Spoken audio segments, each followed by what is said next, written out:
ውድ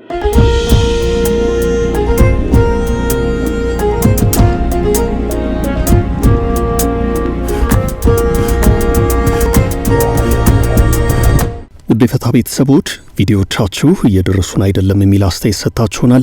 ለእናንተም ሆነ ለሌሎች እንዲደርስ ይህንን ቪዲዮ ላይክ፣ ኮሜንት በማድረግ አብሮነታችሁን ከኛ ጋር እንድታጠናክሩ እንጠይቃለን። እናመሰግናለን። ሰላም ጤና ይስጥልን ውድ ተከታታዮቻችን፣ የዕለተ ቅዳሜ የምሽት መረጃዎችን ልንነግራችሁ ተሰናድተናል። በቅድሚያም የሰዓቱን አንኳር ዘገባዎች እናስተዋውቃችሁ። የጦር ኃይሎች ጠቅላይ ኤታማዦር ሹም ጽምዶን፣ የቀይ ባህርን እንዲሁም የአፍሪካን ቀንድ ፖለቲካ አንስተው አስተያየት ሰጥተዋል። ኢትዮጵያ የባህር በር ለማግኘት የምታደርገው ጉዞ ፈታኝ መስመሮችን ማለፍ ይጠይቃል ብለዋል። ይህንኑ የኤታማዦር ሹሙን መልእክት እንመለከታለን። በአዲስ አበባ አፋጣኝ ወታደራዊ ስብሰባ ተካሂዷል። ለጦሩ ድጋፍ እናቋርጣለን ከሚለው አንድ ደብዳቤ ጋር የተያዘ ነው። የምሽቱ የዜና ጥንቅራችን አካል ነው። በትግራይ ክልል ወጣቶችና ታዳጊዎች ያለ ፍርድ ቤት ትዕዛዝ በማንኛውም ሰዓትና ቦታ እየተያዙ ወደ ውትድርና ማዕከላት እየተወሰዱ ነው። እድሜያቸው ከ18 ዓመት በታች የሆኑ ሕፃናት ጭምር ያካተተው ይህ መጠነ ሰፊ አፈሳ ዓለም አቀፍ ሕግጋትን የጣሰ ስለመሆኑ ተነግሯል። የኢትዮጵያ ሰብአዊ መብቶች ኮሚሽን ኢሰመኮም አስቸኳይ መግለጫ አውጥቷል። ኢትዮጵያ በዓለም አቀፉ የፋይናንስ መድረክ አዲስና ታሪካዊ እርምጃ በመውሰድ የ295 ሚሊዮን የአሜሪካ ዶላር ታላቅ ኢንቨስትመንት ለማድረግ መዘጋጀቷ ተሰምቷል። ዝርዝሩን ይዘናል። አሜሪካ ታሪካዊውን 250ኛ ዓመት የነጻነት ቀኗን በምታከብርበት በዛሬው ዕለት የጠቅላይ ሚኒስትር አብይ አህመድ አማካሪ ለአሜሪካውያን ያስተላለፉት ያልተጠበቀ መልእክት አለም። በርካታ የዓለም መሪዎችና ፖለቲከኞች ዕለቱን አስመልክተው መልእክት ሰደዋል። እነዚህ የሰዓቱ አንኳር ዘገባዎች ናቸው። አሁን መረጃዎቹን በዝርዝር እናሰማለን።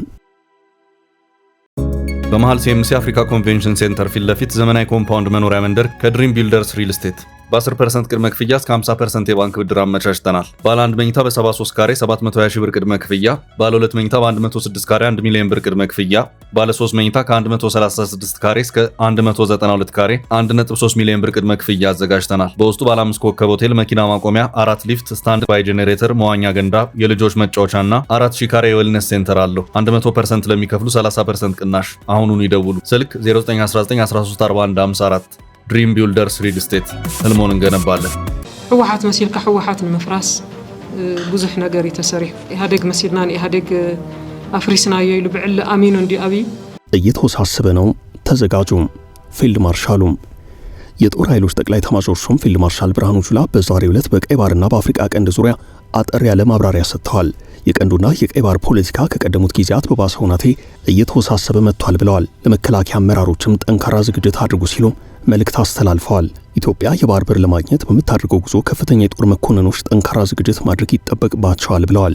ኢትዮጵያ የባህር በር ለማግኘት በምታደርገው ጉዞ ፈታኝ መስመሮችን ማለፍ የሚጠይቅ መሆኑን በመረዳት ጠንካራ ዝግጅት ማድረግ ያስፈልጋል ብለዋል። ሰራዊቱ ወሳኝ የዝግጅት ስራዎችን እያከናወነ ነው በማለትም በዚህ ሂደት የላቀ አስተዋጽኦ ለማበርከት በከፍተኛ ተነሳሽነት መስራት ይገባል ብለዋል። ፊልድ ማርሻል ብርሃኑ ጁላ ይህንን ንግግር ያደርጉት በዛሬው ዕለት በኢትዮጵያ ብሔራዊ መከላከያ ኮሌጅ የምረቃ ስነ ስርዓት ላይ ነው። በዚሁ ንግግራቸው ለዘመናት በሰላም እጦት የሚገለጸው የቀይ ባህርና አፍሪካ ቀንድ አካባቢ የደህንነት ሁናቴ ከምንጊዜውም በላይ የግጭት ቀጠና እየሆነና እየተወሳሰበ መጥቷል ብለዋል።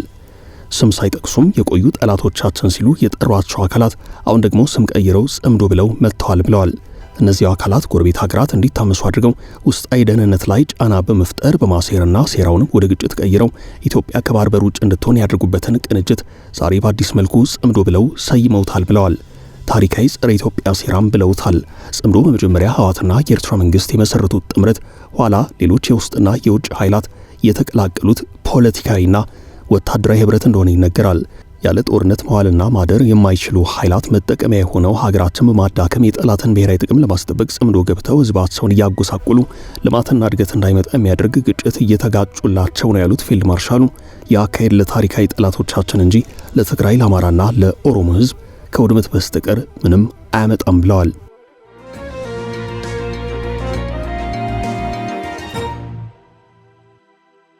የአዲስ አበባው አስቸኳይ ወታደራዊ ስብሰባም በአዲስ አበባ አፋጣኝ ወታደራዊ ስብሰባ ተካሂዷል። ከሁለት ቀናት በፊት የተካሄደ ጥብቅ ስብሰባ ነው። አስቸኳይ በሚል ተቀማጭነታቸው አዲስ አበባ ለሆኑ የውጭ ሀገራት ኤምባሲዎችና ሚስዮኖች የተደረገ ጥሪን ተከትሎ የተካሄደ ስብሰባ ነው። ጉዳዩ አሜሪካ ከሰሞኑ በድንገት ወደ አዲስ አበባ ከላከችው ካልተጠበቀው ደብዳቤ ጋር የሚገናኝ ነው።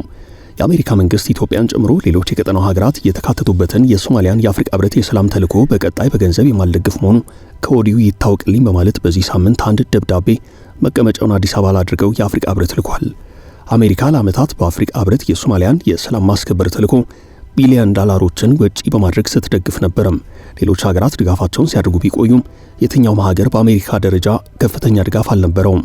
ሆኖም የትራምፕ አስተዳደር በዚሁ ሳምንት በድንገት ለአፍሪካ ህብረት ኮሚሽን በጻፈው ደብዳቤ አሁን ያለው የህብረቱ የሶማሊያ ሰላም ማስከበር ተልዕኮ በመጪው ታህሳስ ወር ሲጠናቀቅ ከዚህ በኋላ በወጪ በኩል አሜሪካ እንደማትኖርበት ይታወቅልኝ ብሏል። ይኸው ድንገተኛ ደብዳቤ አፍሪካ ህብረትን ክፉኛ አስደንግጧል። እናም ጉዳዩ ጊዜ የሚሰጥ አይደለም በማለት ተቀማጭነታቸው አዲስ አበባ ለሆኑ ለተለያዩ ሀገራት ኤምባሲዎችና ሚስዮኖች ባለፈው ሐሙስ አስቸኳይ የስብሰባ ጥሪ ተደርጎ ነበረም። የአሜሪካ መንግስት በመዋጮ በኩል በቃኝ ያለው ለሶማሊያ ሰላምና መረጋጋት ለዓመታት ቢሊዮን ዶላሮችን ቢከሰክስም አንዳች አይነት ለውጥ ሳይታይበት የሀገሪቱ ጉዳይ ዛሬም ድረስ በነበረበት ቀጥሏል። አሜሪካ ለሶማሊያ የአፍሪካ ህብረት የሰላም ማስከበር ተልዕኮ ስታወጣ የነበረውን መዋጮ የምታቆም ከሆነ በዛ የሚገኘው የሰላም አስከባሪ ኃይል የመቀጠል እድሉ በእጅጉ ጠባብ ነው። በሶማሊያ አፍሪካ ህብረት የሰላም ማስከበር ተልዕኮ ውስጥ ከሚሳተፉ ሀገራት መካከል ኢትዮጵያ፣ ኬንያና ዩጋንዳ ይገኙበታል። ሀገሪቱ ተረጋግታ ጠንካራ ማዕከላዊ መንግስት እንዳትመሰረት እንቅፋት የሆነው አልሸባብን አዳክሞ ለማጥፋት የተደረጉት ጥረቶች ተፈላጊውን ውጤት አላመጡም። እናም የአሜሪካ ድጋፍ መቋረጥ በሶማሊያ ያለውን ተልዕኮ አደጋ ላይ ይጥለዋል ተብሏል። የአፍሪካ ህብረት ኮሚሽን የአዲስ አበባ የሰሞኑ አስቸኳይ ስብሰባም ከዚህ ጋር የተያያዘ ነው።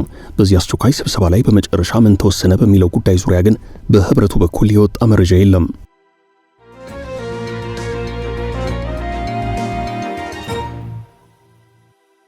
አቶ ጌታቸው ረዳ ለአሜሪካ ያስተላለፉት መልእክት። አሜሪካ ታሪካዊውን 250ኛ ዓመት የነጻነት ቀኗን በምታከብርበት በዛሬው ዕለት የጠቅላይ ሚኒስትር አብይ አህመድ የምስራቅ አፍሪካ ጉዳዮች አማካሪ ሚኒስትር አቶ ጌታቸው ረዳ ለአሜሪካውያን መልእክት አስተላልፈዋል። አቶ ጌታቸው በዚሁ በዛሬው መልእክታቸው በማህበራዊ ትስስር ገጽ ባስተላለፉት ጽሑፋቸው የአሜሪካ ወንድሞቻችንና እህቶቻችን እንኳን አደረሳችሁ ብለዋል። በዛሬው ዕለት በርካታ ታዋቂ የዓለም ፖለቲከኞች፣ መሪዎችና ተጽዕኖ ፈጣሪዎችም ተመሳሳይ መልእክት እያስተላለፉ ነው። የአቶ ጌታቸው ረዳ መልእክት ሲታይ የሁለቱ ሀገራት ስትራቴጂያዊና ዲፕሎማሲያዊ ግንኙነት አሁንም በጠንካራ መሰረት ላይ መቆሙን የሚያሳይ ነው ተብሏል። አሜሪካና ኢትዮጵያ ከ100 ክፍለ ዘመን በላይ ያስቆጠረ ጥልቅ የታሪክና የዲፕሎማሲ ትስስር አላቸው። አቶ ጌታቸው ረዳ ኢትዮጵያን ወክለው በከፍተኛ የቀጠናው አማካሪነት ደረጃ ላይ ሆነው ይህንን መልእክት መምረጣቸው በቀጣይም ከአሜሪካ ጋር ያለውን የሁለትዮሽ ግንኙነትና የቀጠናዊ ጸጥታ ትብብር ይበልጥ ለማጠናከር በመንግስት በኩል ያለውን ፍላጎት የሚያሳይ ነው ተብሏል። በሌላ በኩል ዛሬ አሜሪካ የምታከብረው 250ኛ ዓመት የነጻነት በዓል በታሪኳ ትልቅ ስፍራ የሚሰጠው ነው። በዛ የሚገኙ ኢትዮጵያውያንም በዓሉን ያከብራሉ። በዋሽንግተን ዲሲ፣ በሚኒሶታ፣ በቴክሳስና በሎስ አንጀለስ የሚኖሩ በሚሊዮን የሚቆጠሩ ኢትዮ አሜሪካውያን በአሜሪካ የኢኮኖሚ ፖለቲካና የባህል ግንባታ ላይ ጉልህ አሻራ ያሳረፉ ናቸው። የሁለቱ ሀገራት ግንኙነት የህዝብ ለህዝብ ትስስሩም ጠንካራ መሆኑን የሚያሳይ ነው። የጠቅላይ ሚኒስትሩ አማካሪ የጌታቸው ረዳ መልእክት በመቃወምና በመደገፍ በማህበራዊ ትስስር ገጾች ላይ አስተያየት ተሰጥተዋል። አንዳንዶቹ እርምጃውን ወቅታዊና የዲፕሎማሲ ብልሃት የተሞላበት ሲሉ የገለጹት ሲሆን ሌሎች ደግሞ በሀገር ውስጥና በቀጠናው በርካታ የፖለቲካ ውጥረቶች ባሉበት በዚህን ወቅት ለውጭ ሀገር በዓል ትኩረት መስጠት ተገቢ አይደለም የሚል የነቀፌታ አስተያየት የተሰማበት ነው።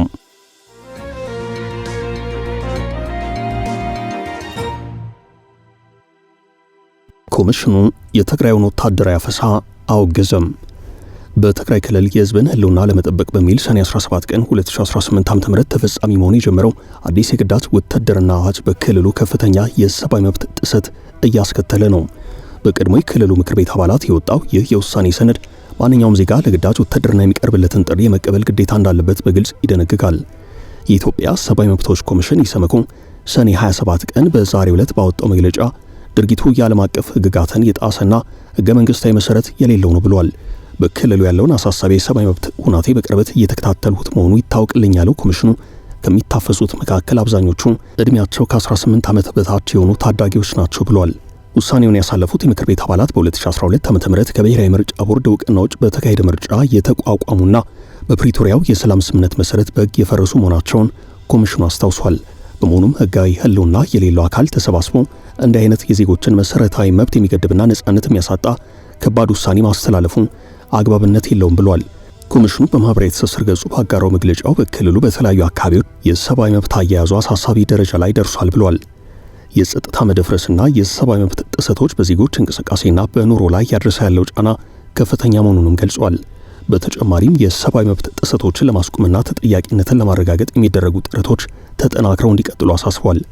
በክልሉ ያለውን የሰብአዊ መብት አያያዝ ሁናቴ ለማሻሻል ከመንግስትና ከሚመለከታቸው አካላት ጋር ለመስራት ዝግጁ መሆኑን ገልጿል። በአሁኑ ወቅት በትግራይ ክልል በአዋሳኝ አካባቢዎች የሚታዩ ወታደራዊ እንቅስቃሴዎችና ግጭቶች ስጋቱን ከፍ አድርገውታል። ከውትድርናው ጎን ለጎን ሀሳብን በነጻነት የመግለጽ መብትም ላይ ጥብቅ ገደቦች ተጥለዋል። የክልሉ የጸጥታ ሁናቴ አስተማማኝ ጥበቃ ያስፈልገዋል የሚሉ አካላት ቢኖሩም በሌላ በኩል ግን የንጹሃን ዜጎችና የህፃናትን መብት በግዳጅ በመጣስ የሚመጣ ደህንነት እንደሌለ በሰፊው እየተሟገቱ ነው።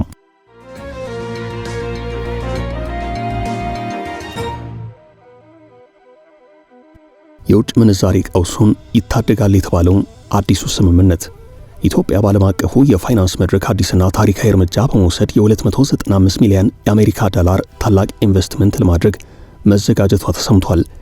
የሀገሪቱ ሚኒስትሮች ምክር ቤት ኢትዮጵያ የብሪክስ አዲሱ የልማት ባንክ ኤንዲፒ ይፋዊ አባል እንድትሆን የሚያስችለውን ረቂቅ አዋጅ በይፋ አጽድቋል። አገሪቱ ይህንን አባልነት ለማረጋገጥ በእያንዳንዱ ዋጋቸው $100,000 የሆኑ 2945 አክሲዮኖችን ለመግዛት የተስማማች ሲሆን የውሳኔ የፓርላማውን የመጨረሻ ይሁንታ ካገኘ በቀጥታ ይተገበራል። የትልቅ የገንዘብ ኢንቨስትመንት ኢትዮጵያ ከምዕራባውያን ተጽዕኖ አዳዲስ የኢኮኖሚ አማራጮችን ለመፈለግ የምታደርገውን ጥረት የሚያሳይ ነው። በፈረንጆቹ 2015 በብራዚል፣ ሩሲያ፣ ህንድ፣ ቻይናና ደቡብ አፍሪካ ጥምረት በ50 ቢሊዮን ዶላር መነሻ ካፒታል የተመሰረተው ይህ በሻንሃይ መቀመጫውን ያደርገው የልማት ባንክ ባለፉት 5 ዓመታት እንደ አልጄሪያ፣ ባንግላዴሽ፣ ግብጽና የተባበሩት አረብ ኤምሬቶች ያሉ አባል ሀገራትን በማካተት በከፍተኛ ሁኔታ እየተስፋፋ ነው። ለኢትዮጵያ የዚህ ባንክ አባል መሆን ትልቅ የፖለቲካና የኢኮኖሚ ውጤት እንደሚያስገኝ ታምኖበታል።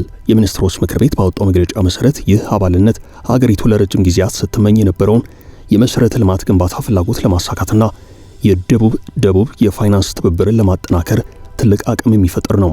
ኢትዮጵያ ለዚህ ባንክ አባልነት መክፈል ካለባት ጠቅላላ $295 ሚሊዮን ውስጥ 20 በመቶ የሚሆነው ወይንም $58.9 ሚሊዮን ቅድመ ክፍያ የሚከፈል ነው። ቀሪው 80 በመቶ ክፍያ ደግሞ በሚቀጥሉት 13 ዓመታት ተኩል ይከፈላል ተብሏል። የአይነቱ የአከፋፈል ስልት ሀገሪቱ አንድ ጊዜ ከፍተኛ ገንዘብ በማውጣት የውጭ ምንዛሪ ክምችቷ ላይ አደጋ እንዳይፈጠር የሚጠብቅ ነው። በሌላ በኩል ግን የባንኩን ሙሉ መብትና ጥቅማ ጥቅሞች ወዲያውኑ እንድታገኝ ያስችላታል። ስምምነቱ ሲጸድቅ አዲሱ የልማት ባንክ በኢትዮጵያ ሕግ ውስጥ ሙሉ ዕውቅና የሚያገኝ ሲሆን በነጻነት የመንቀሳቀስ ንብረት የማፍራትና ውሎችን የመፈረም ሰፊ መብት ይኖረዋል። በተጨማሪም ባንኩ ከሀገር ውስጥ ታክስና ከቀረጥ ነጻ የመሆን መብትን የሚያገኝ ነው። በአንድ በኩል ይህ ስምምነት ኢትዮጵያን ከተለመዱት የምዕራባውያን የብድር ተቋማት ጥገኝነት እንደሚያላቅቅና ለታላላቅ ፕሮጀክቶች ፋይናንስ እንደሚያስገኝ በሰፊው የሚታመን ቢሆንም በሌላ በኩል ግን ሀገሪቱ ያለባትን የቢሊዮን ዶላሮች የውጭ ዕዳ በወቅቱ እየከፈለች ባለችበት በዚህ ወቅት አዳዲስ የገንዘብ ግዴታዎች ውስጥ መግባቷ ሌላ ተጨማሪ የኢኮኖሚ ጫና እንዳያሳድርባት ጥንቃቄ መደረግ እንዳለበት የኢኮኖሚ ባለሙያዎች ያሳስባሉ።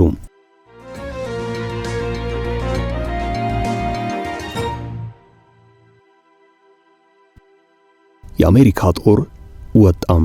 የትራምፕ አስተዳደር በናይጄሪያ ክርስቲያኖች ላይ ጥቃት እየደረሰ ነው በሚል በሀገሪቱ ከሚገኙ ኢስላማዊ ታጣቂ ቡድኖች ጋር እንዲፋለም ያስገባው ጦር መውጣቱ ተሰምቷል።